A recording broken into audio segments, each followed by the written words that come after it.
आता आपण खरवस बनवतोय. त्यासाठी बघा गूळ मी थोडासा याच्यात असा बारीक करून टाकून घेते आणि चमच्याने आपण मिक्स करणार. ज्याला पाहिजे तेवढं गोड करायचा, ज्याच्या त्याच्या आवडीवर गोड. आणि हे पहा आता याच्यात मी हे एवढा चीक आहे. हे दूध अर्ध्या लिटरला सुद्धा कमी आहे. तर त्यामुळे चीक पण माझ्याकडे कमीच आहे.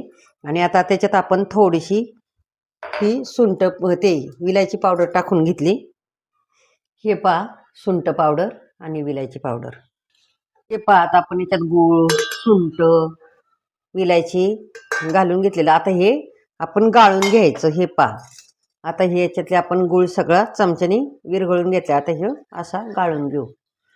हे पहा हे का.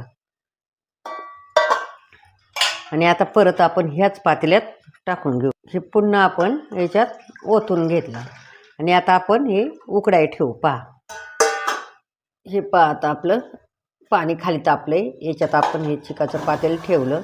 आता याच्यावरती झाकण आणि याच्यावरती झाकण. आता असं 20 मिनिटं आपण शिजून घेऊ. हे याच्यात विलायची टाकून घेतली मी आणि याच्यामध्ये चिमूटभर मी मीठ टाकून घेतलेलं आहे का. आणि हे आता मी हलवून घेतलं. याच्यात गूळ वगैरे काही टाकलं नाही. ते पहिलं आपण उकडाय ठेवलं. ते गायचं दूध आहे, हे म्हशीचं दूध आहे आणि हे बिना साखरेचा खरवस ते बिना गुळाचा बिना साखरेचा करणार आहे. कारण शुगर आहे त्यामुळं फक्त याच्यात 2-3 मिठाचे दाणे विलायची टाकून घेतली. आता हे पण आपण उकडाय ठेवू. हे पहा याच्यावरच डब्बा मी उकडाय ठेवलंय आणि असं पालथं झाकण घालून घेतले. हे पहा आपला खरवस हे गूळ साखर न घालता केलेला. आणि हे दुसरा हे बघा गूळ घालून केलेला.